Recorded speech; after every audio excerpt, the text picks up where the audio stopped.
Revista Punto Cero en YouTube. Educación. Hubo un tiempo en que no importaban los derechos ni la vida de la clase trabajadora, pero quisimos dignidad. Hubo un tiempo en que la infancia no tenía derechos, en que para proteger a niños y niñas del maltrato había que recurrir a leyes de protección animal. Pero quisimos amor. Hubo un tiempo en que el color de algunos seres humanos les convertía en propiedades de otros. Un tiempo en que la ley los discriminaba y segregaba. Pero quisimos libertad. Hubo un tiempo en que la mitad de la población no éramos consideradas personas. En que nuestro cuerpo, nuestra voluntad y nuestras decisiones no eran nuestras.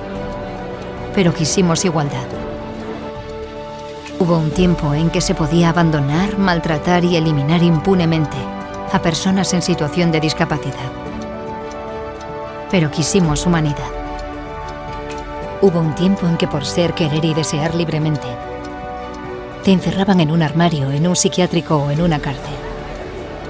Pero quisimos diversidad.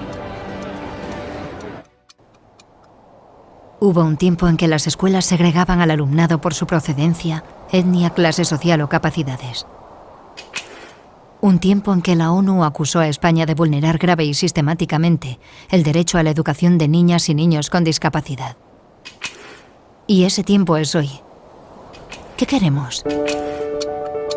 Educación inclusiva. Quererla es crearla.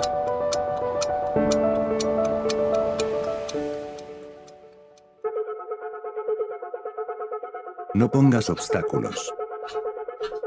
La accesibilidad es un derecho, hacerla cumplir es una obligación.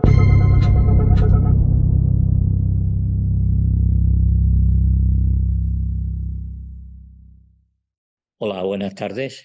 Encantado de estar esta tarde con vosotros. Yo estoy aquí, soy Jacinto Nablé, en representación de la Asociación Vecinal Pasillo Verde Imperial, que tiene dentro de sus comisiones una comisión sobre diversidad funcional, en la que participan pues Bernabé, Salvador, Teresa, como las cabezas más visibles y pensantes de la comisión, y perseguimos que la asociación participe y potencie la capacidad de las personas que tienen diversidad funcional, y en ese sentido pues colaboramos estrechamente dentro del foro de participación ciudadana antes y ahora en la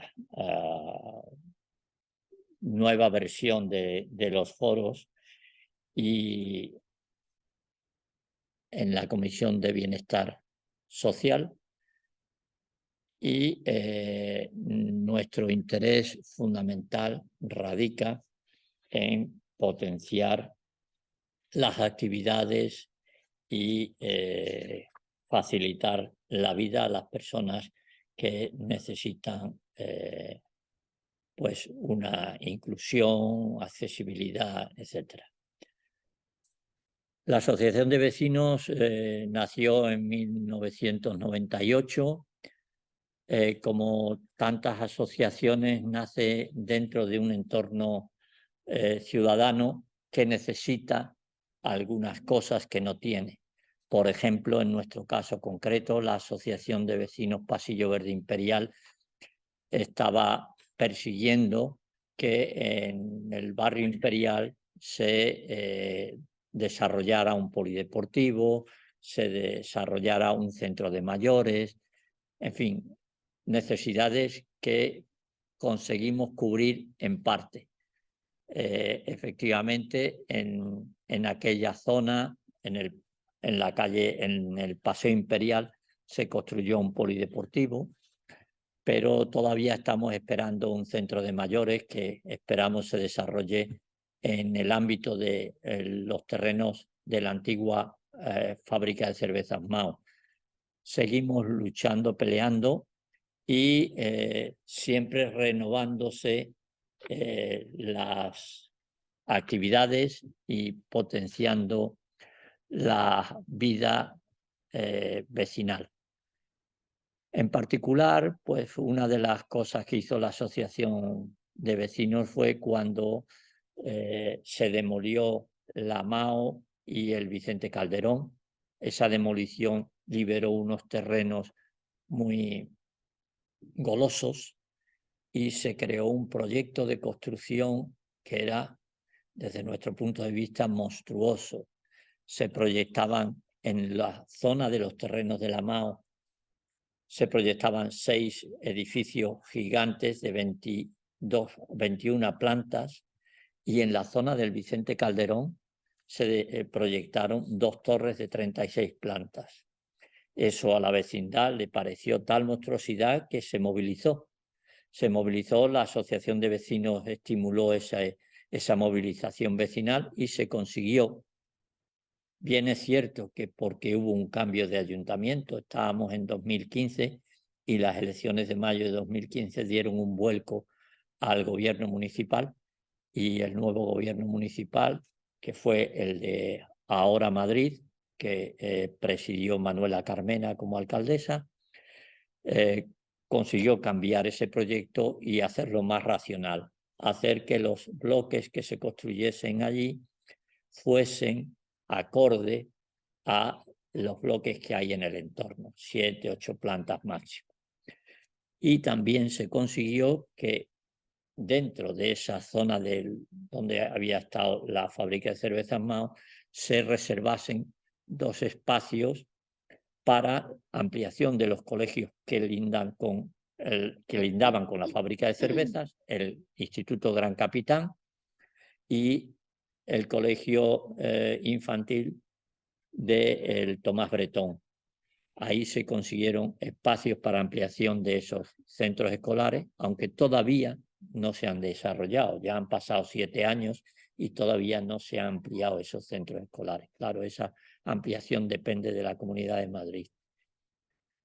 Y por otra parte se consiguió que una parcela fuese reservada para un centro de mayores y para viviendas de protección oficial que se planean sean para mayores y jóvenes en coworking. En fin, fue una tarea ilusionante, porque cuando la ciudadanía sale a la calle y consigue cambios, pues el alma se ilumina y es un gozo inmenso el conseguir los objetivos que persigue la ciudadanía. Bueno, pues la asociación de vecinos sigue colaborando con actividades y participa en las tareas colectivas que se desarrollan dentro de la Junta Municipal de Arganzuela, y una de ellas es la Mesa de Bienestar Social. Y yo creo que no quiero entreteneros más, que pasemos a las distintas objetivos de este encuentro, pero sabed que la Asociación Vecinal Pasillo Verde Imperial está al servicio de la ciudadanía para todo lo que necesitéis, y orgullosos de colaborar en concreto con esta mesa de diversidad. Muy bien, Rocito. Ya no me pique, no me falta nada. Pues aquí. Vale, bueno, muy bien. Pues nada, muchísimas gracias, Jacinto. Gracias a Pasillo Verde. Desde hace un tiempo venimos colaborando, y sí que tengo que decir que afortunadamente siempre ha habido una gran sensibilidad por el tema de la accesibilidad. Siempre que ha habido un problema de accesibilidad en los parques, tal como el Parque de la Chimenea, siempre ha contado con nosotros. Y desde aquí ya Julián, gran colaborador, aparte de la revista, que vamos a hacer propaganda ya de ella, por supuesto, de la revista Punto Cero, pues en todos estos temas y como gran experto en tema de movilidad, siempre se ha contado con él y espero seguir contando por el tema de que hay todavía cosas por hacer en el tema de los parques. Y una de las cuestiones que sí quería comentar, que bueno, llevamos ya, van a hacer 4 años con el nuevo sistema de, iba a decir participación, por nuestra parte sí, pero lamentablemente las sugerencias que hemos hecho desde el grupo este que llevamos, que Jacinto antes ha plasmado, pues tengo que decir alto y claro que no nos han hecho nada de caso. Esperemos, y ese es nuestro deseo, que de aquí a lo que queda de legislatura para el grupo municipal, pues que sí, que se nos preste un poco de atención. Ya las personas mayores, las personas, señoras o señores que llevan carrito de niños por las aceras, las personas ciegas y personas con otro tipo de discapacidad, pueden tener problemas. Y de hecho lo tienen, o lo tenemos cuando vamos a cruzar o cuando pasamos por miles de barreras que hay. La idea de este grupo surge con la colaboración de Pasillo Verde, es que efectivamente concienciar. En nuestro empeño es que una vez al mes, bien sea desde este sitio o desde otro, pues intentemos hablar de distintos aspectos. Pues aquí cabe todo el mundo que tenga algún tipo de dificultad en la movilidad, tanto en mayores, en educación, etcétera, que ahora ya Teresa, que es la que va de alguna forma a coordinar el resto del grupo, pues sí que se nos va a hablar de hoy. Es el inicio de este proyecto y a partir de ahora veremos a ver cómo se nos da el tema. La ventaja de la tecnología es que si no tenemos este sitio por distintas circunstancias, pues lo podemos hacer cuando venga el buen tiempo, está claro, en un parque. Teresa, cuando quieras te puedes colocar por aquí. Muchas gracias. Sí. Que estás aquí ya. Estoy aquí. Venga, muy bien. Bueno, pues buenas tardes a todos. Como han dicho los compañeros, tanto Jacinto como Bernabé, yo voy a coordinar esta experiencia que vamos a hacer entre todos, esencialmente para difundir y para divulgar desde lo que es la sección o el grupo de accesibilidad en la Pasillo Verde, en la asociación,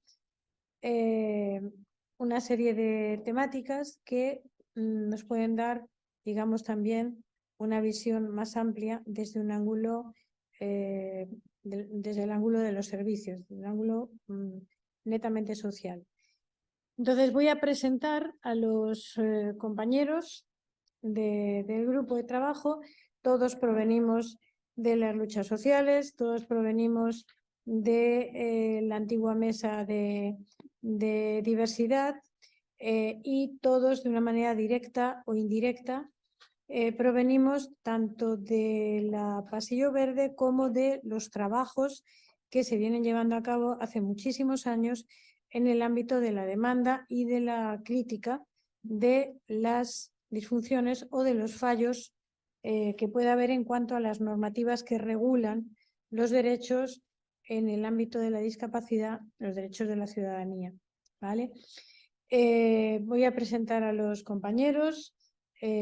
Julio Salvador va a exponer algunos aspectos sobre lo que es la inclusión educativa. Julián García Villalobos va a explicarnos aspectos importantes de lo que es la tecnología aplicada a la escuela, la educación. Y Matías Sánchez Caballero, que es una especie de investigador social, relacionado con la baja visión. Va a explicarnos, va a situarnos con relación a la baja visión, lo cual va a suponer una alerta necesaria para todo el mundo, puesto que es un tipo de situación al que, bien por edad, bien por patologías, bien por ambas cosas, bien por accidentes, llegan muchos de nuestros conciudadanos. Matías, es que te han llamado Tomás. A Matías, que es el compañero que nos va a hablar de la baja visión. Él tiene editados varios libros y digamos que es la persona que de entre nosotros está más al día en lo que se relaciona con este tema. Entonces, Matías, toma la palabra. Muchas gracias, sí, Matías. Bien, de primeras agradeceros mucho darme la oportunidad de poder hablar sobre la baja visión, darme la oportunidad de presentar una fotografía en la cual se encuentra el 25% de las personas con discapacidad aquí en España, y no hablaríamos de millones y millones de personas fuera de España que también se encuentran en la misma situación. ¿Qué es la baja visión? Bueno, la baja visión es un término que la Organización Mundial de la Salud viene a decir que es una persona con resto de visión, o sea, que ve para poder desplazarse, ve objetos, puede incluso identificar los objetos grandes, pero que tiene problemas para actividades de la vida diaria, poder leer, coser, y esto no lo puede arreglar de ninguna forma. Esto es, ni poniéndose gafas, ni operándose, ni aunque el médico le haya prescrito algo.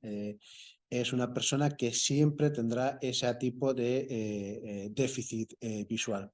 Pongamos un ejemplo, por ejemplo, valga la redundancia, ¿no? Entre el blanco y el negro. Pues bueno, las personas con baja visión vendría a ser la escala de grises que se encuentran entre estos dos colores. De hecho, en España hay 1 millón de personas, con discapacidad visual. Dentro de los 4,36 millones de personas que en la última encuesta sobre discapacidad que arrojó el Instituto Nacional de Estadística, nos muestra prácticamente que somos el 25%. Y cuando hablo de discapacidad visual es porque tenemos... Me meto dentro, claro, porque yo también soy una persona con discapacidad. Tenemos un certificado de grado de discapacidad de más del 33% que avala que el Estado español, digamos, nos permite o no sé, bueno, nos permite, no es que nos permita, sino que nosotros podemos identificarnos como en ese aspecto de discapacidad visual. Entendamos discapacidad, por favor, como aquella persona que se encuentra barreras en su entorno, no como la que no tiene capacidad. ¿De acuerdo? Es la persona que a la hora de acceder al entorno no está preparado para ello.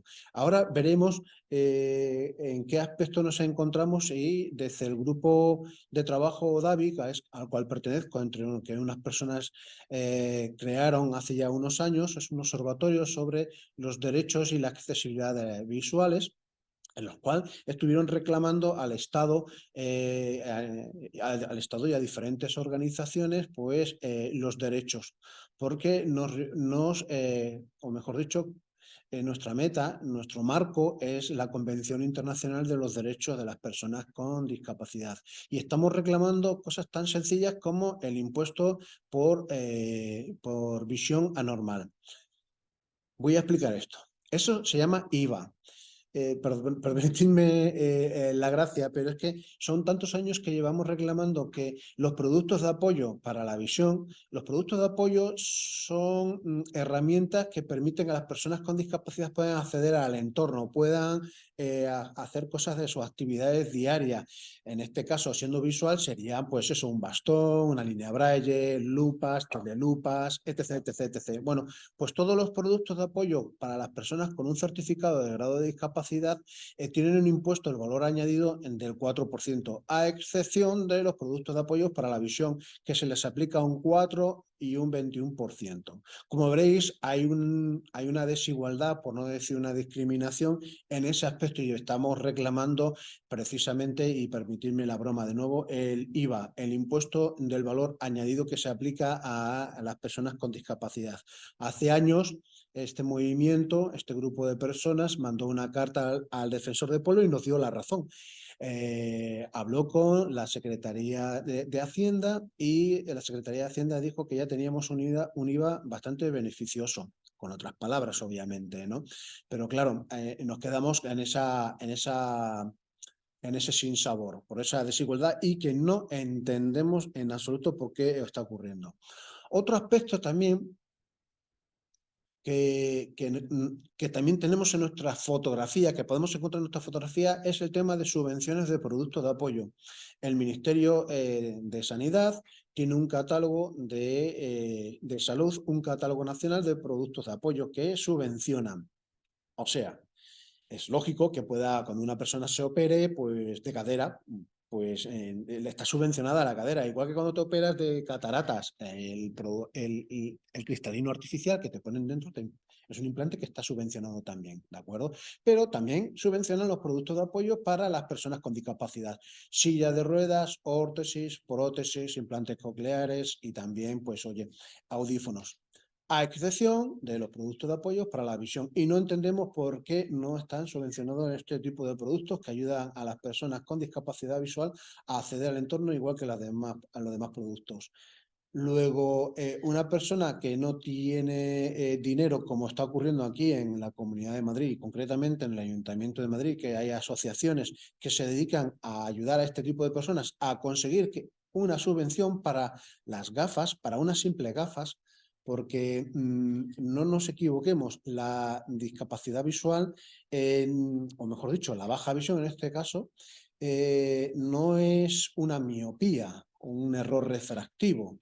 Una baja visión es una degeneración, una patología que no se va a poder operar. Bien, pues si una persona no puede acceder a su trabajo, lugar de trabajo o a los estudios porque no tiene unas gafas, el Estado podría subvencionarle, igual que le subvenciona una silla de ruedas a otros que no podían trabajar. Creemos. No entendemos por qué existe ese tipo de desigualdad y ya se les ha avisado al Ministerio de Sanidad, pero parece ser que saltan con, permitirme la palabra, peteneras, o por lo menos como que no entienden ese entorno. Hay cosas que nos hacen, que nos hace salir de nuestras casillas. Somos un grupo mayoritario, el 25% de las personas con discapacidad aquí en España. Sin embargo, se nos entierra. ¿Cómo que se nos entierra? Pensar, por ejemplo, en la ley del voto accesible para las personas con discapacidad visual que existe aquí en España concretamente. Bueno, recalca la discapacidad visual y la discapacidad visual está formada por las personas ciegas y por las personas con baja visión. Ese voto accesible, esa ley, esa norma, ni más ni menos es una normativa, un protocolo de cómo hacer accesible el voto a través del braille. Sepan ustedes que aquí en España aproximadamente el 1% de las personas con discapacidad es ceguera. Luego vemos que hay una cierta discriminación. El 99% de las personas con discapacidad visual, aun teniendo una ley que les apoya, pues siguen teniendo problemas o dificultades para llegar al voto. Estamos más que incómodos con esa postura cuando te encuentras que ya hay una normativa que se supone que nos apoya. Comentarles también que el sistema de salud, esto ya es una recomendación que también le hemos indicado al Ministerio de Sanidad. El sistema de salud debería, o creemos que debería de implantar un sistema de salud visual. Vamos a poner un ejemplo. Un caso concreto que ocurre. Si a una persona se le detecta aquí en España un cáncer, una mujer va y le detectan un cáncer de mama, se activa un protocolo, pasa por el oncólogo, luego pasará a un trabajador social, seguramente un psicólogo si lo necesita, etc, etc, etc. Aquí en España, si una persona tiene un problema de visión, se activa el ahí te las den. El ahí te las den, se pueden ustedes suponer que es ni más ni menos que cuando llegas al oftalmólogo y te dice que tienes una degeneración, que tu caso no se puede solucionar y que puede ir a peor, y luego a los 10 minutos te encuentras en la calle. Y ya está, ahí te las den. Creemos que es importante que debía de existir también un sistema de salud, no solamente para las personas que ya tenemos baja visión, sino para los futuros que vengan e incluso para prevenir ese tipo de historias. Le voy a poner un pequeño ejemplo. El mayor número de afiliados que se encuentran en la ONCE, o sea, o mejor dicho, las personas con miopía magna, la miopía magna es el número más alto de personas con las cuales se pueden afiliar a la ONCE, con las cuales se afilian a la ONCE. Como ya sabemos, la miopía magna es aquella que tiene más de 6 dioptrías y es la que tiene más riesgo de sufrir diferentes patologías. Cataratas, perdón, desprendimiento, catarata no, pero bueno, sí, cataratas sí. Desprendimiento, degeneración macular, glaucoma. Bien, si resulta que hoy por hoy, como ya sabemos, que el aumento de la miopía está creciendo en niños porque se utilizan mucho las pantallas, se utiliza mucho el estar en casas.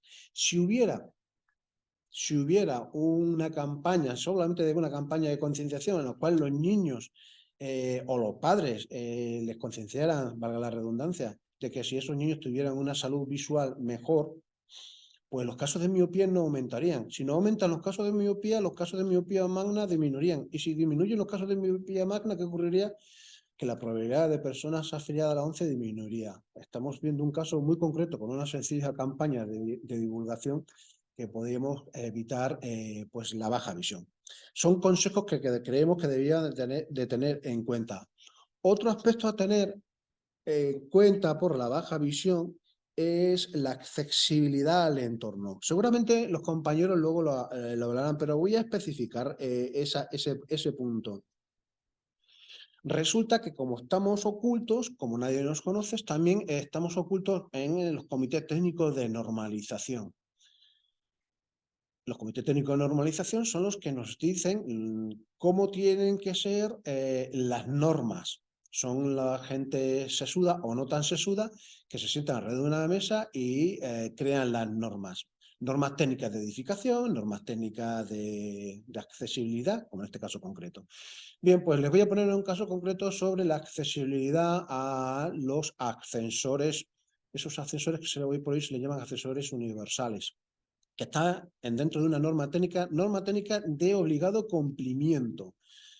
Indica que en los ascensores, me voy a ir solamente a la parte de la botonera, para que sea más específico y nos demos cuenta de ello. La botonera dice que tiene que estar entre 90 y 110 centímetros de altura, tiene que tener un tamaño el botón de 5 centímetros, tiene que estar en alto relieve el número y en braille.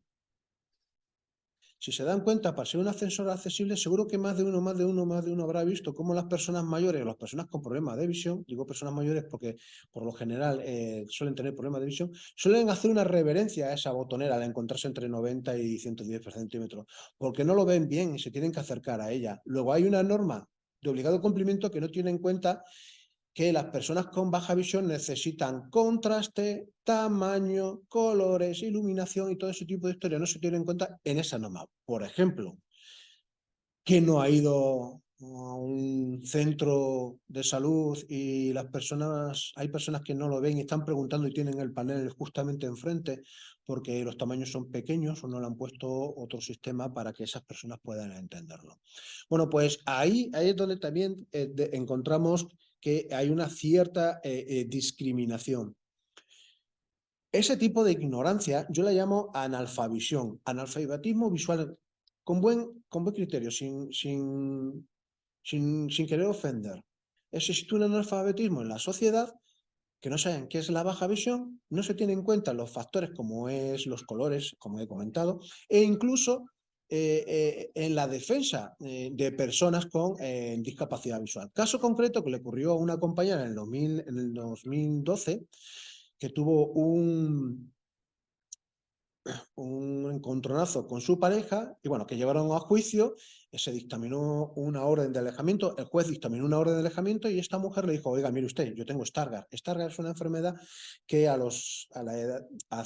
temprana edad pues no permite ver por el centro de la mirada y se puede ir degenerando cada vez más. Y le comentó al juez, yo es que no veo a esa persona, ni a 100 metros ni a 2 metros. Además, esa persona lo sabe, que no veo bien. Y si se pone cerca no la veo, no me da tiempo ni siquiera a reaccionar, a llamar. Respuesta del juez, yo no puedo hacer nada. Claro, ese tipo de historias te ocurre porque hay ejemplos como es la guía. El Consejo General del Poder Judicial ha creado una guía de cómo tratar a las personas con discapacidad. Y hay un apartado que dice el Consejo, en los juicios hay que estar atento a las personas con problemas de audición, porque es muy difícil de distinguir su discapacidad. Y no ocurre así con las personas con problemas físicos o discapacidad visual. Claro, a mí nada más verme, yo estoy seguro que nada más verme un juez dice, coño, mira, esa persona tiene degeneración macular asociada a la miopía, maculopatía miópica, nada más verle. Está afiliado a la ONCE. No es así. Ocurre que esa ignorancia, ese analfabetismo también ocurre dentro del Consejo General del Poder Judicial. Consecuencia, hay un riesgo patente para las mujeres con baja visión en cuanto a una orden de alejamiento y, por supuesto, recalcando la violencia de género. Nos encontramos pues con ese tipo de problemas. No quiero terminar sin recalcar la necesidad de profesionales de la rehabilitación visual, entendiendo a esa persona que nos va a rehabilitar a nuestra actividad de la vida diaria.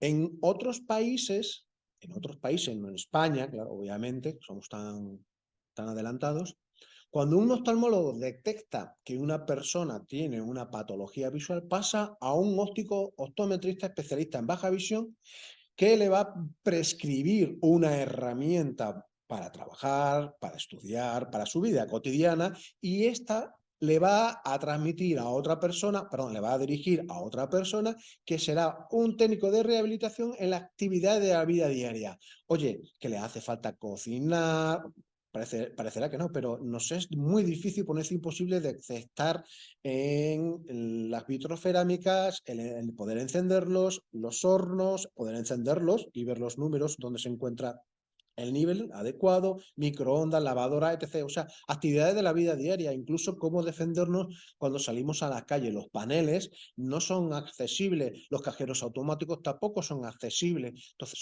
es un entorno que necesitamos una cierta adaptación y este tipo de personas son las que nos ayudan. Aquí en España, hoy por hoy, fuera de la ONCE, obviamente la ONCE para sus afiliados tiene ese perfil, pero fuera no existe ese perfil profesional y también lo estamos requiriendo. Todo esto que estoy comentando ya lo hemos tramitado incluso a través de un manifiesto y en colaboración con asociaciones de patologías visuales se lo hemos transmitido, se lo hemos dado a conocer en el Congreso de los Diputados. Gracias. Con esto quiero hacerles saber que no es una condición sine qua non de 1 millón de personas. Esto es de 47 millones de personas. Porque si los impuestos a los productos de apoyo que a mí me hace falta para estudiar o para trabajar son caros, si las subvenciones de estos productos no existen, y luego encima los productos en sí son carísimos para poder comprar una lupa de televisión, son 4.000 euros, se puede dar cuenta ustedes que esto es como una especie de lujo. Tener una baja visión es como si fuera un lujo, tener baja visión. Esto que supone que no podemos trabajar y tengamos que estar recibiendo pensiones del Estado. Somos personas o llegamos a ser personas pasivas a la sociedad y lo que queremos son personas activas. Y de personas activas para todos. Y muchísimas gracias por la atención prestada.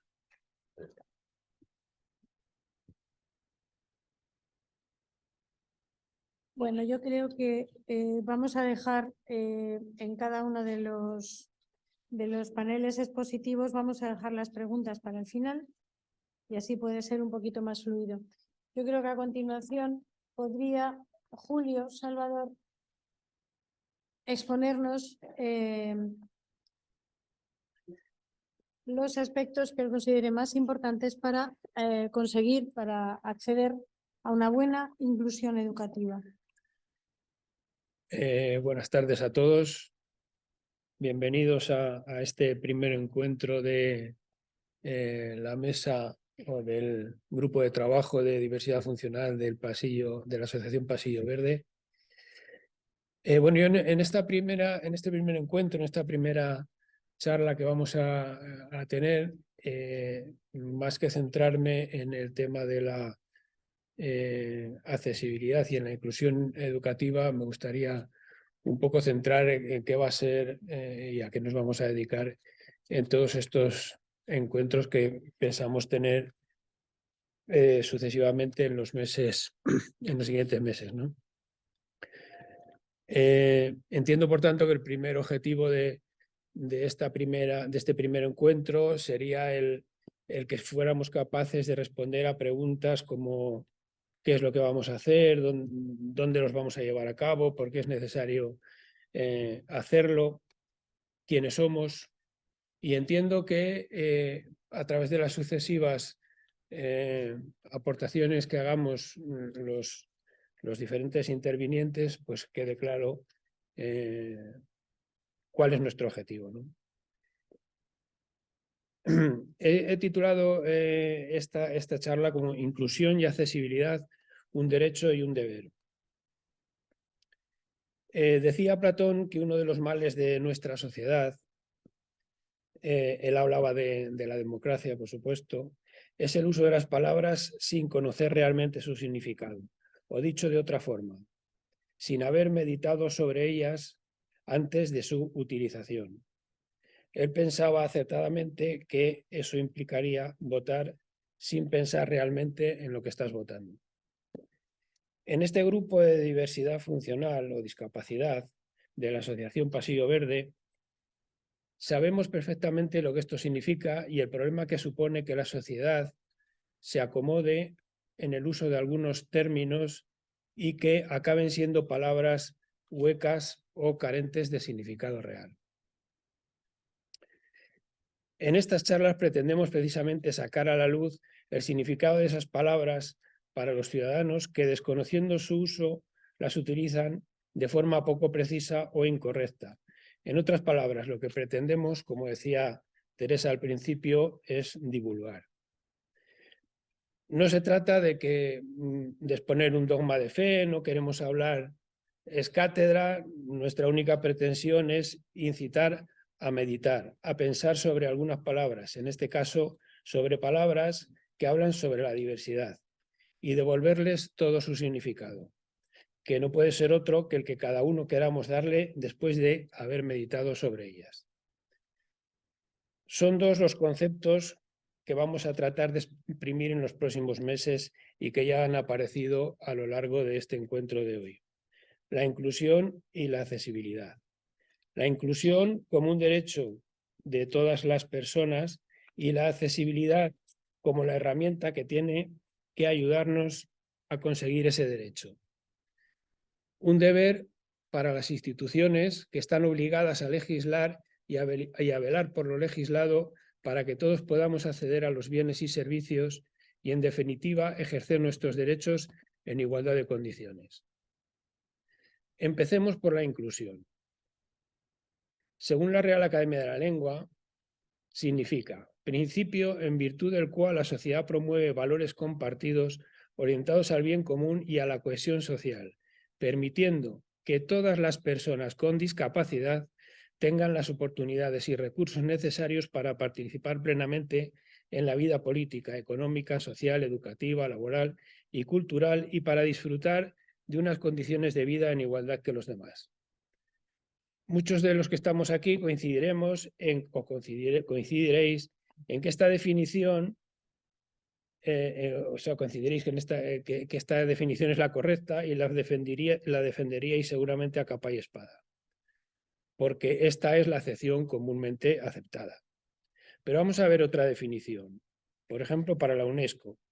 La UNESCO, la inclusión es un enfoque que responde positivamente a la diversidad de las personas y a las diferencias individuales, entendiendo que la diversidad no es un problema, sino una oportunidad para el enriquecimiento de la sociedad, a través de la activa participación en la vida familiar, en la educación, en el trabajo y en general en todos los procesos sociales, culturales y en las comunidades. Otro grupo de personas, de los que estáis aquí o de los que estamos aquí, incluso muchos de los que en principio aceptamos la primera definición, coincidiríamos ahora en que con esta definición incluso pensaríamos que es igual que la anterior, pero hay una diferencia entre las dos definiciones, y la diferencia entre las dos definiciones está en a quién acoge el principio de inclusión. Mientras la RAE hace referencia a las personas con discapacidad, la UNESCO se refiere a la diversidad de personas, a todas las personas. Hay pues una diferencia muy importante. Porque ¿quién es más discapacitado? Yo hago las siguientes preguntas. ¿Un científico en silla de ruedas o un atleta que no sabe leer ni escribir? ¿Una estrella de rock ciega o un politólogo que no sabe apreciar la música? ¿Un autista genio en matemáticas o un anciano que se pierde en el Corte Inglés? ¿Un famoso escritor sordomudo o Joe Biden cuando se le va la olla, que se le va con cierta habitualmente últimamente, ¿no? Y esperemos que no se le vaya muchas más veces. Y todos diríais que depende, que para qué. Y al final llegaríamos a la conclusión de que es más discapacitado el que tiene menos autonomía. Y por lo tanto llegaríamos también a la conclusión de que no es la discapacidad la que debe apropiarse del concepto de inclusión. Pero posiblemente siguiendo con este razonamiento, hablando de autonomía, nos metiéramos en otro charco. Para no profundizar mucho en el significado de autonomía y meternos en el círculo vicioso, yo me hago la siguiente pregunta. ¿Quién es más autónomo? ¿Un discapacitado psíquico que vive en su piso con sus compañeros y que puede llevar una vida razonablemente normal? ¿O un ejecutivo del IBEX que no sabe freírse un huevo? Pero como digo, no vamos a seguir ya con este jueguecito que en este momento, pero que sí tendremos que tratar posiblemente en sucesivos encuentros. Al final, lo que nos importa, la pregunta es, ¿por qué nos esforzamos en poner tantas etiquetas? ¿Por interés, por miedo, por egoísmo, por incapacidad, para empatizar con los demás? ¿Por qué nos esforzamos? ¿Por qué nos esforzamos cuando ya tenemos las respuestas? Todos somos diferentes. Todos, en mayor o menor medida, hemos sido o seremos discapacitados, porque todos hemos sido o seremos dependientes, porque todos carecemos, hemos carecido o careceremos de la necesaria autonomía, y es ahí donde la inclusión cobra todo su significado, donde la sociedad tiene que poner todo su empeño para que todos los ciudadanos podamos participar en la vida diaria en igualdad de condiciones. En los próximos encuentros veremos cómo después de la conclusión a la que hemos llegado, aunque la inclusión nos afecta a todos porque todos somos diferentes y más o menos discapacitados a lo largo de nuestra vida, pondremos a analizarla desde diferentes puntos de vista, según a quien vaya dirigida, para educación, mayores, urbanismo, etc. El segundo concepto sobre el que vamos a meditar es la accesibilidad, que ya hemos definido como una herramienta para llegar a la inclusión y sobre la que podríamos caer en la misma trampa si pensáramos que tiene que ir dirigida para un grupo determinado de personas, en vez de para la diversidad de personas. Por ello, debemos de sumergirnos en el concepto de accesibilidad universal. Para no alargarlo mucho, el primer día, en este concepto diremos que este concepto va unido a otros dos: adaptación y diseño. Normalmente aceptamos que cuando queremos hacer algo accesible, lo adaptamos. Y esto es correcto cuando se trata de algo que se ha construido o creado hace mucho tiempo, cuando la palabra inclusión era solo un concepto matemático y posiblemente todos estaríamos de acuerdo. Pero los tiempos han cambiado y con ellos la forma de pensar y las leyes que nos regulan, que en teoría nos protegen y cada vez más protegen a los más vulnerables. Así, ahí es donde la palabra adaptación se convierte en un enemigo de la inclusión. Cuando tenemos que adaptar algo es porque cuando lo hemos creado nos hemos olvidado de alguien, a pesar de nuestro sentido común y de las propias leyes. La solución es, pues, diseñar, cumpliendo con todas las normativas, diseñar para todos. Siempre que diseñemos para todos estaremos haciendo un favor a la inclusión. Así podremos analizar también cuándo algo es inclusivo o no lo es. Y podremos decir, por ejemplo, que la LOMLOE, la Ley de Educación que nació con la intención de ser inclusiva, no lo es, ya que alude constantemente a la adaptación que prima sobre el diseño. Y para terminar, me gustaría que meditáramos sobre otro concepto, que es el enemigo número 1 de la inclusión: la segregación. Separar unos alumnos de otros, sea por el concepto que sea, no es inclusivo. Separar unas personas de otras en general, sea por el concepto que sea, no es inclusivo. La segregación es un enemigo de la inclusión y, por lo tanto, podremos saber también si algo es o no inclusivo.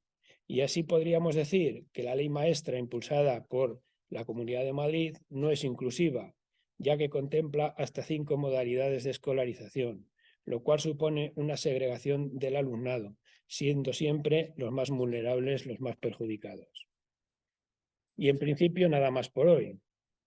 Estos son los temas sobre los que pretendemos hablar en estos encuentros, profundizando sobre ellos y sobre todo haciendo meditar sobre estos conceptos a los ciudadanos que nos acompañen. Gracias. Muy bien.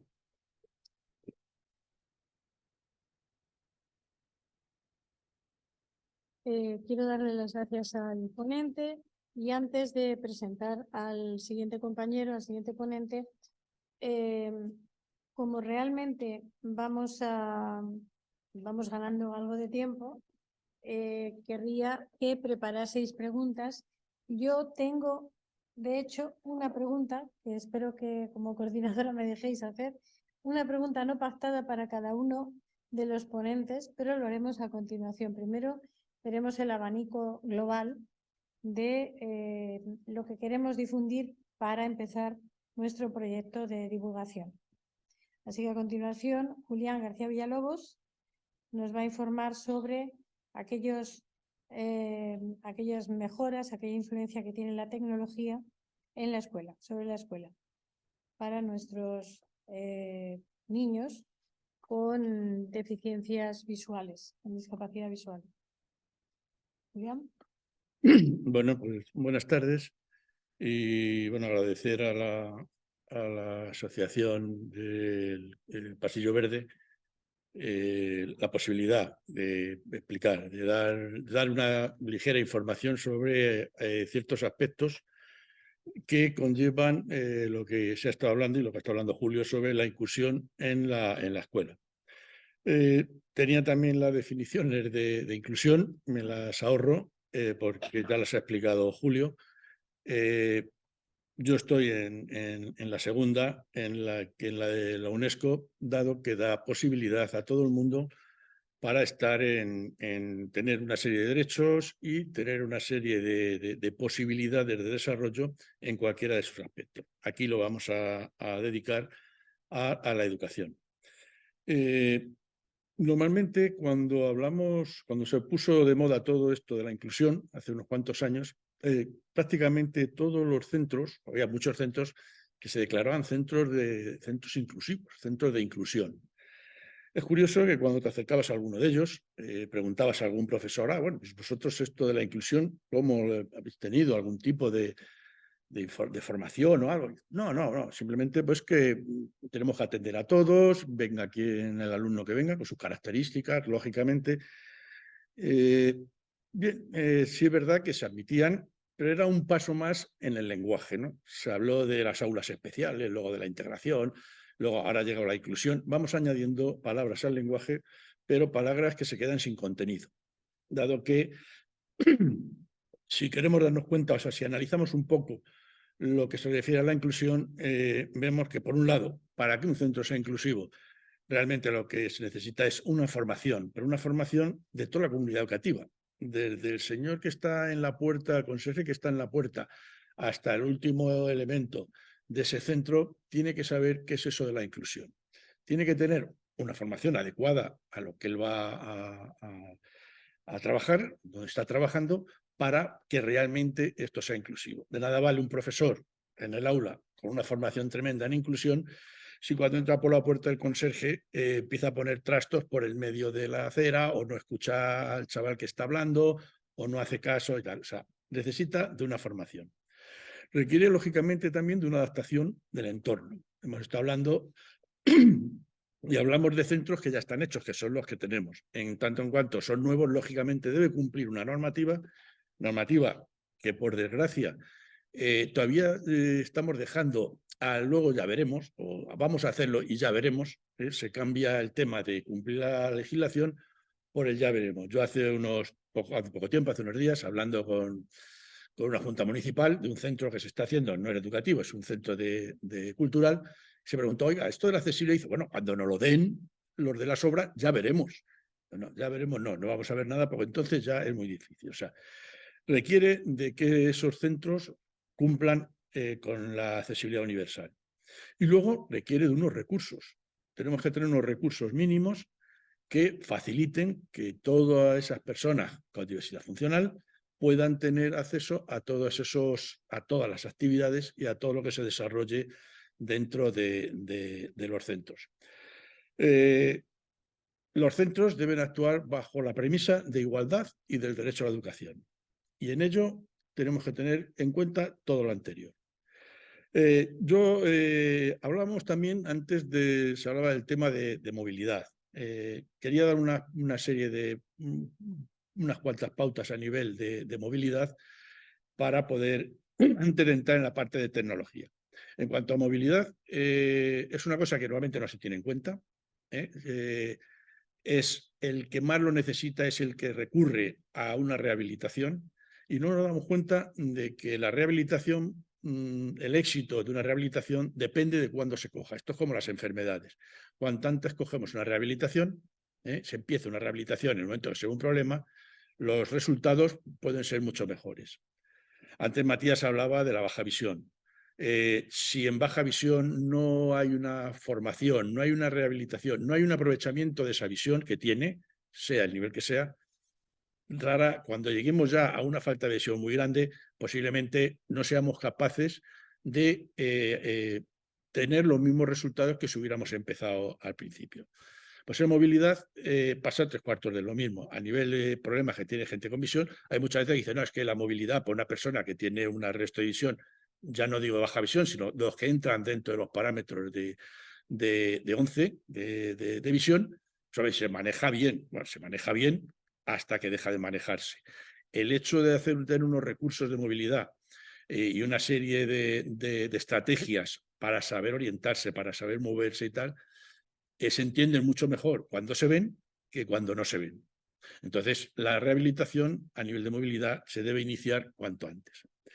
Visto esto, vamos a pasar a la parte de tecnología en las aulas. Muchas veces nos encontramos con que a un profesor, a un maestro, se le incluye, y lo pongo entre comillas, a un alumno dentro en el aula y se le dice, mire usted, ahí tiene usted este niño tiene tales capacidades, tiene problemas en tales otras y usted tiene que resolver todo eso.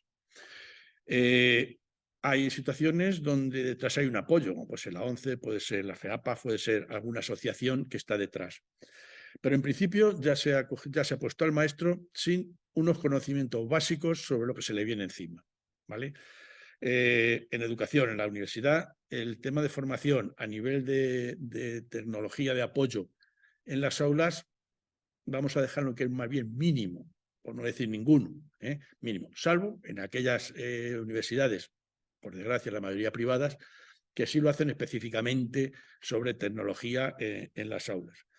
Muchas veces la tecnología nos sirve para que la persona que está, el alumno que está en el aula, pueda tener acceso a una serie de cosas. Pero lo que no nos damos cuenta es que el maestro tiene que tener los suficientes conocimientos para cambiar la metodología. La metodología de un aula con elementos tecnológicos a lo que es la metodología y la didáctica en un aula sin tecnología es muy diferente. Y luego difiere además del tipo de tecnología que se esté usando. Yo me acuerdo cuando se empezó aquella época, algunos os acordaréis, porque ya todos somos mayorcitos, cuando se implantó los ordenadores en las aulas, ¿no? Y justo, mañana, Extremadura, se iban el viernes los profesores a su casa y el lunes cuando volvían tenían ordenadores en las aulas. Y yo me acuerdo que en un congreso, claro, uno de los maestros nos decía, vamos a ver, es que mire usted, yo me he encontrado con un problema, me he encontrado con que he llegado al aula, he visto los ordenadores y he dicho, anda, mira qué bien, pero tengo un problema. Yo antes, cuando se me alborotaba la clase, cogía el borrador de la tiza, pegaba un golpazo en la pizarra y todo el mundo se callaba. ¿Cómo hago ahora yo para callar a la gente? ¿Cómo hago yo para que me atiendan? ¿A quién atienden? ¿A la pantalla? A mí. O sea, había un problema de metodología. Eso ha variado un poco. Ya estamos más acostumbrados a tener ordenadores, a tener tabletas y tal, pero siguen por ahí todavía los temas. Entonces, por un lado, para que el alumno pueda participar en el aula, cualquier tipo de alumno, con sus diferencias y sus características, requiere que ser uno más del aula, realmente. Poder trabajar en grupo. O sea, que un chaval con un tipo de dificultad, con un tipo de problemática, pueda también trabajar con los demás. Pueda atender perfectamente lo que el profesor está hablando, llegar a las explicaciones, tener acceso a una información y, sobre todo, poder participar él también. Yo me acuerdo cuando estaba itinerando por los centros, que claro, había veces que decía a alguno de los chavales que íbamos a ponerles herramientas tecnológicas para ponerles ya en funcionamiento, cuando terminaba me decía, joder, Julián, me has fastidiado. Y eso, sí, ahora el maestro me pregunta y me dice que salga a la pizarra a dar la explicación. Antes, como era ciego y no sabía, yo estaba aquí y se daba por supuesto que estudiaba. Ahora no, ahora tengo que estudiar. Bueno, pues eso, el poder, el derecho a poder salir a la pizarra, dile tú a un maestro ahora, que a un chaval en silla de ruedas que salga a la pizarra a explicar un problema. Bueno, pues les da cosas, da yuyu. ¿Por qué? Por esa falta de formación. Entonces, ahora digo, el alumno tiene que estar en el aula como uno más y participar en los grupos. Cuando hay un grupo de trabajo, y esto se lleva ahora mucho, sobre todo con todo el tema de redes sociales, o la persona que tiene problemas tiene una herramienta que le sirva precisamente para esa comunicación, o va a tener muchos problemas a la hora de trabajar. La tecnología le sirve como herramienta de aprendizaje. Claro que cada vez más tenemos aplicaciones, pero que tienen que ser accesibles. Y accesibles a todos los dispositivos que tenemos, ¿vale? Hay cantidad de programas ahora mismo, de aplicaciones, que sí son accesibles, pero son accesibles con ordenador. Los famosos PDF, famosos estos que llamamos PDF. Y yo pongo el caso de otro grupo, del de mayores. Los mayores utilizan normalmente un móvil y ven bien, no tienen muchos problemas de visión. Y llega un PDF. Bien, cumple todas las medidas de accesibilidad, la AAA, que es el máximo de accesibilidad posible en un documento. Pero lo ven con un móvil. Y claro, cuando le dices, oiga, es que esto en un móvil, dices, sí, hombre, le das al zoom y lo amplías. Bueno, pues hacer la prueba a leer un PDF ampliado en un móvil. Tienes que andar moviendo la pantalla, lees 3 líneas, la tercera línea es corta y te vas, ¿vale? O sea, que tiene que ser accesible, pero a los diferentes dispositivos. Luego, a nivel escolar, todo el tema de tecnología, y sobre todo el móvil, ha sido una herramienta, y lo es, y el resto, de socialización.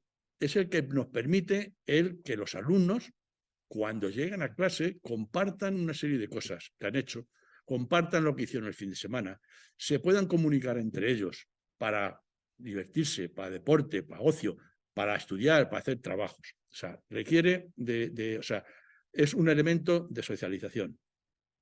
Además, a nivel escolar, todo el tema de accesibilidad y todo el tema de tecnología ayuda también a las posibilidades que tiene el alumno de elección de una futura formación. No es lo mismo, ahora ya más, porque hay bastante más tecnología, pero no es lo mismo ir a una carrera de ciencias sin manejar tecnología que una de letras. ¿Por qué? Pues porque las herramientas de apoyo que vas a utilizar van a estar en función de lo que vayas a recorrer. No es lo mismo un lector de pantalla que necesites porque vas a hacer, no sé, filosofía y letras, a un lector de pantalla haciendo matemáticas. Mire usted, una fórmula matemática leída, tela marinera. Sobre todo cuando entramos en fórmulas ya complejas, ¿no? Pues cuando llegas al final de la fórmula no te acuerdas cómo empezó. O sea, que requiere que haya la tecnología te permite decir, oye, yo manejo esta tecnología y se me amplía, con el buen uso de la tecnología se me amplía todo el tema de posibilidades de elección de esa formación. Luego ya de ahí, lógicamente, pues a nivel del mundo laboral, mientras más tecnología se use, más posibilidades tienes a nivel de trabajo. Cuando hablamos de la tecnología para las personas con diversidad funcional, tenemos que verlo no como un proyecto puntual, sino que es un aspecto que tiene que estar en la vida del individuo. Y de hecho, el resto, los que usamos tecnología, la usamos todos porque todos llevamos un móvil en el bolsillo, que es un ordenador potentísimo, y la manejamos diariamente. ¿Por qué eso no se puede hacer dentro del aula y tener las herramientas, o sea, que sea accesible todo lo que se vaya a utilizar? ¿Qué aspectos tenemos que tener en cuenta a la hora de utilizar esas tecnologías? Porque, lógicamente, la tecnología, hemos dicho antes, que va en función de qué se vaya a hacer con ella y dónde se vaya a hacer. En la escuela, para utilizar ese tipo de tecnología, lógicamente, tenemos que tener, en principio, formar a la persona que la va a utilizar, formar a la persona que está en el aula, al profesor. Si el profesor no sabe utilizar básicamente esas herramientas, no en profundidad, pero sí básicamente esas herramientas, va a tener dificultades. Y luego la formación en cuanto a las herramientas, también en la familia. La familia es un punto de apoyo, ¿eh? Todos los padres ayudan a los niños a las tareas, a ver qué hay. Cuando el niño tiene dificultades, pregunta. Pues el uso de las tecnologías también vale a nivel de formación. ¿Qué aspectos son qué aspectos tienen los productos de apoyo, elementos o las herramientas de tecnología? Hasta ahora, ya os decía, como decíamos antes, son aspectos que se están usando en la vida diaria. Son aspectos que sirven de comunicación y acceso a diferente documentación y posibilidades que nos dan dentro de los centros escolares. Nos dan posibilidades de ocio y tiempo libre y hacer un montón de temas. Y para el aprendizaje. Lógicamente, las herramientas tecnológicas están en función, bueno, pues de esa diversidad que tenemos. Habrá, dependiendo del tipo de dificultad que tengamos, si es sensorial, si es física o si es cognitiva, utilizaremos unas u otras herramientas. Hay herramientas, cantidad de ellas. Yo, como no tenemos proyector, había traído unas fotografías para enseñar de herramientas, pero vamos, más o menos todas las conocéis.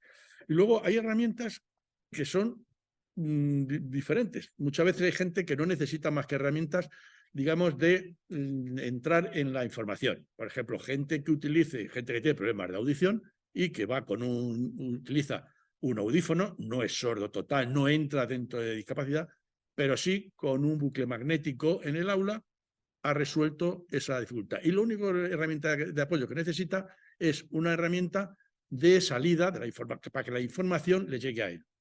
Sin embargo, hay otra serie de personas que lo que necesitan es información para él hacer llegar la información al resto de los demás. O sea, una información de tipo de entrada en el sistema. Entonces, las herramientas van a ir en función de todo eso. Luego utilizarán, lógicamente, las hay de todo tipo. A nivel físico, pues son herramientas de tipo,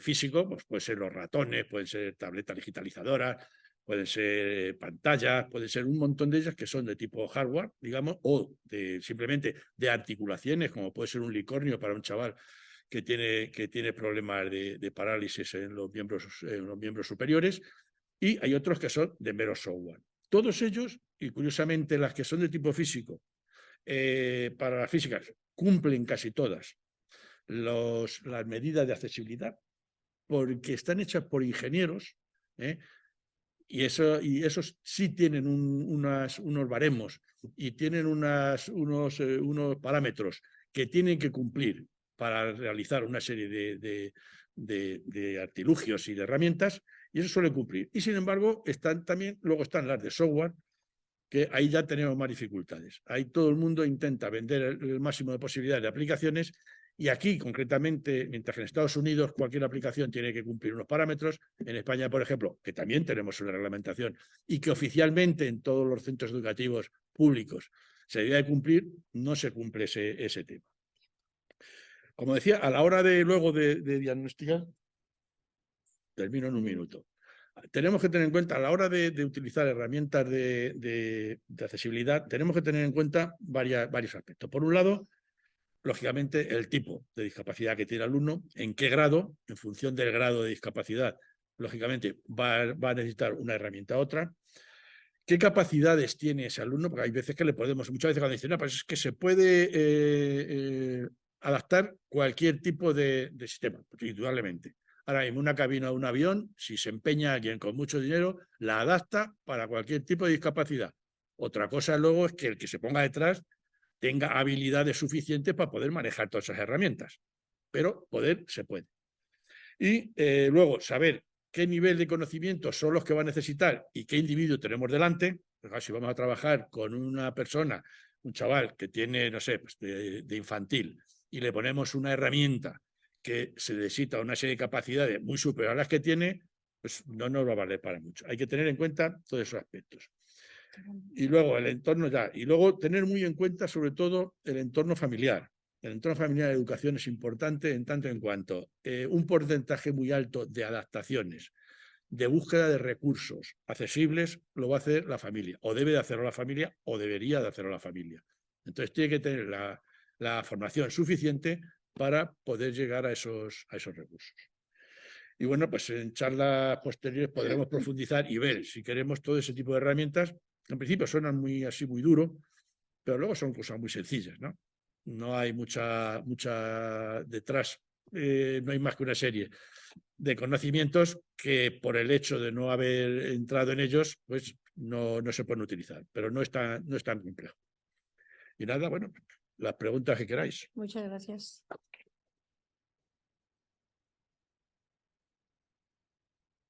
Me voy a permitir, teniendo en cuenta que este evento se enmarca, por una parte, en la vida de trabajo y de lucha de una asociación vecinal, y esta dentro del sistema municipal, es decir, de una administración a la que estamos bastante cansados de solicitar cosas esenciales en muy diferentes ámbitos y generalmente se nos escucha poco.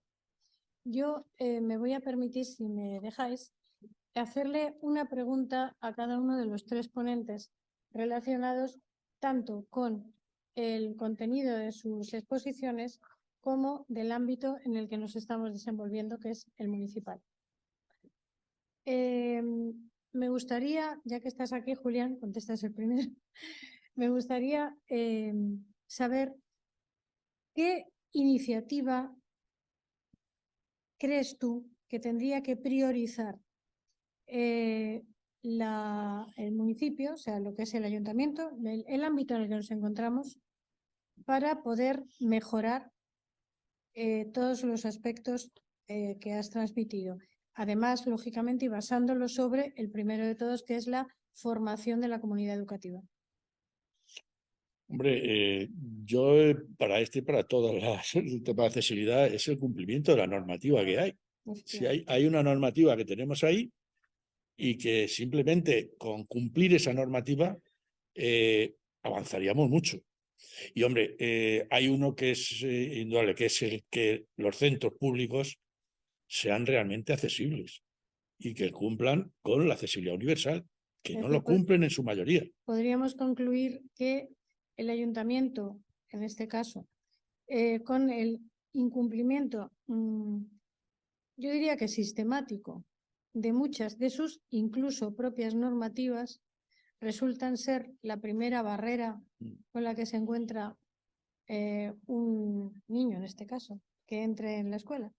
Está claro. Ahora mismo el primer paso que encuentra una persona, o sea, cualquier alumno que vaya es la entrada al colegio. O sea, ese es el primero que tiene. Y muchos de ellos se han solucionado el problema haciendo una rampa. Hacen una rampa y ya está. Un centro accesible.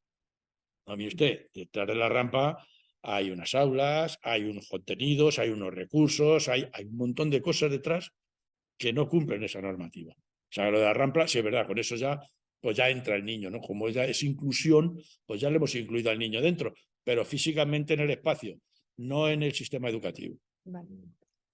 Sí, hay una pregunta que quiere hacer. Bien. ¿Qué supone cuando hablabas de la tecnología? Sí, acércate un poquito, es que como estamos grabando, O habla alto. acércate aquí. Sí. Sí, habla fuerte. ¿Qué supone económicamente para un niño que tiene diversidad, que es ciego, económicamente el poner bueno, los recursos que necesita? No digo humanos, digo físicos, como una tablet o como eso que decías, en realidad no está. ¿Cuánto supone? Hombre, en teoría, y lo que yo conozco es que todo eso se hace cargo la ONCE, de hecho, ¿eh? de esos recursos, hasta ahora. Bueno, perdón, es la comunidad de Madrid y... puertas para adentro del colegio es la comunidad, puertas para afuera la ONCE. Pues eso. ¿Que lo tiene concertada la comunidad? Sí, pues hay un concierto de atención. Sí, Matías. Correcto, todo a los recursos. Arrímate aquí, por favor. Ponte de pie. Si ese niño o niña está afiliado a la ONCE, los recursos son tratados por la ONCE a través de la adaptación puesto de estudio, que es la línea que está llevando la ONCE. Si ese niño no es afiliado a la ONCE, es tratado por la ONCE, porque tiene un convenio con la comunidad, para ayudarle, pero no para la adquisición de productos. O sea, toda aquella persona, como ya he dicho más de una vez, fuera de la ONCE, se lo tiene que costear, porque tu pregunta es económica, ¿no? Sí. Se lo tiene que costear. Sí, sí. A eso Porque sí. luego el soporte que tendría sería como el resto de alumnado con pedagogía terapéutica. Tal cual. Ahora, eso sí, también los niños dentro de afiliado son préstamos, no son dados. Tendrían que devolverlos, ¿de acuerdo? Y los pueden utilizar en su casa para hacer deberes, para tener la misma continuidad que pueda tener el resto de alumnado. De hecho, la adaptación al puesto de estudio existe dentro del lugar de estudio y en casa. Tendrá una adaptación en casa y una adaptación en la escuela. Con lo cual, posiblemente no tenga ningún cargo económico para el centro educativo. Si hay un concierto con la ONCE. Obviamente. O recae sobre la familia, o sea que sobre el centro educativo nada. Obviamente no, efectivamente, porque la ONCE lo cubre, pero insisto, si ese niño está afiliado, si ese niño no está afiliado, el cargo se supone que debería caer en la comunidad o en el bolsillo de los padres. Bueno, y estamos hablando de discapacidad visual. Sí, claro. Si no es discapacidad visual, en la mayoría de los casos corre por parte de la comunidad y la comunidad, salvo discapacidades muy graves, no atiende muchas de los accesos, o sea, de las herramientas que se deben utilizar. Julio, por seguir centrando el tema, yo le preguntaría a Julio, efectivamente, antes él hablaba de que no había inclusión si no había accesibilidad, pero incluso si no hay aceptación, porque nadie incluye ni incorpora en su vida algo que no conoce. Cuando hay un niño que tiene discapacidad del tipo que sea, o que tiene, que esto es muy, muy frecuente, niños que tienen baja visión y que el profesor no sabe qué le pasa porque no atiende, o qué le pasa porque parece que está en otra cosa, etcétera, realmente creo que podríamos también decir que la primera barrera que tiene ese niño para rendir es la social, es la falta de entendimiento de lo que le pasa. Yo le preguntaría a Julio, ¿qué crees tú que debe hacer una junta de distrito dentro de sus posibilidades en aquellos colegios o bien en la comunidad educativa en general o en aquellos en los que realmente ellos tienen responsabilidad directa? Bueno, lo que pasa es que en principio la responsabilidad de la educación, los ayuntamientos no tienen ningún tipo de responsabilidad, es un tema de las consejerías. En cualquier caso, lo más importante que se puede hacer es educar a la sociedad, educar en los colegios, sí, para que visibilizar los problemas, para que, sobre todo cuando esta visibilización se hace en los centros escolares de mayores, digamos que de alguna manera pues sean ya aceptadas en general todo este tipo de niños que... Y para que no ocurra que, por ejemplo, llegan unas fiestas de distrito, como nos ha ocurrido aquí, hemos pedido desde Diversidad Funcional que pusieran un columpio inclusivo para niños con problemas y nos han negado absolutamente la posibilidad y la teníamos gestionada. lo más importante, desde luego, lo que pueden hacer los ayuntamientos es campañas de visibilización. Campañas de visibilización y después, como decía Julián, cumplir con todas las normativas que hay, que son muchas, que son acertadas y que son las que van a facilitar la inclusión en todas las personas, ¿no? Claro, tienen que conocer lo que les pasa. Muchas veces nos quejamos, habitualmente nos estamos quejando y realmente no nos tendríamos que quejar porque por una necesidad determinada, sino por el incumplimiento de una norma que hace que esa necesidad no se cumpla. La mayor parte de las veces son incumplimientos de las normativas lo que lleva a que la gente no pueda disfrutar y no pueda ser incluida, ¿no? Muy bien. Y finalmente quería preguntarle también a Matías. Pero Matías, acércate, porque si no... No, pero si te pones de pie, yo creo cerquita sí se te oye. Dime. Quería preguntarte desde, digamos, lo que podría ser el dar a conocer ese concepto de baja visión que parece novedoso después de que lo han sufrido, de que han sufrido este tipo de efectos sociales tantos y tantos miles de personas. ¿Qué le pedirías tú directamente como primera reclamación? ¿Qué le pedirías tú a la administración? ¿En qué podríamos empujar desde los movimientos sociales, vecinales? ¿Qué pedirías tú? Fíjate, me ha parecido gracioso lo que has dicho de novedoso. Miopía es una palabra griega, es aquella persona que no ve bien. Y por aquel entonces no existían las gafas, así que había mucha gente con baja visión por aquel entonces. Okay. Concepto novedoso es... No, te digo novedoso, decía novedoso lógicamente. No, es una broma, es una broma porque el concepto de la baja visión es que viene... parece novedoso porque hasta ahora no se ha tenido en cuenta, o se ha tenido muy poco en cuenta. Sí, he jugado un poco, porque el concepto de la baja visión viene desde los años 60, 70, desde los Estados Unidos, y aquí en España apareció en los años 80. El concepto, no las personas. Vale, ¿qué pediríamos? Mira, yo hablo desde la experiencia. A nosotros hace ya unos años, no con este ayuntamiento, sino con el anterior, una compañera llegó y nos dijo, ¿sabéis que los mapas que concede.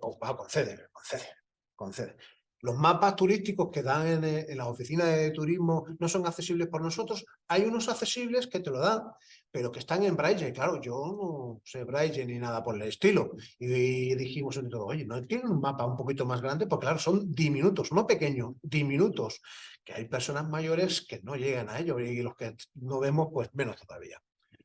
Primer paso, hacer saber al organismo que hay una falta con respecto a las personas. Nos pusimos en contacto, le mandamos una carta. Siguiente paso, organizar a todas las asociaciones del sector. En este caso fue la Asociación de Glaucoma y Familiares, AGAF, Retina Madrid, de retinosis pigmentaria, Amires, de miopía magna y Aniridia, que están en el ayuntamiento. Están en la ciudad de Madrid, ¿vale? Y entre todos le hicimos saber cómo debería de ser un plano accesible. El resultado, al poco tiempo, tuvimos un plano bastante más grande, mejor delimitado para que las personas con resto de visión pudieran verlo. Con respecto a lo que tú estás diciendo, pues es organizarse, que la palabra de los ciudadanos llega, pero tenemos que ser entre todos. Unión hace la fuerza. Un sector de población como es la baja visión, que es mayoritaria dentro de la discapacidad, que se encuentre tan... ¿cómo diría la palabra? Dividida, dispersada, no sé. Yo creo que lo que hace falta es una unión real y estar patente dentro de organismos como el CERMI, que el CERMI es el comité de personas, como bien sabéis, es el comité de personas con discapacidad y que representa a todo el sector de la discapacidad, excepto la baja visión, que representa al sector de la discapacidad ante las administraciones. Creo que deberíamos de tener también una silla ahí puesta. El Consejo Nacional de la Discapacidad, un organismo dependiente del Ministerio de Sanidad o de Asuntos Sociales, no me acuerdo ahora, creo que Asuntos Sociales, sí.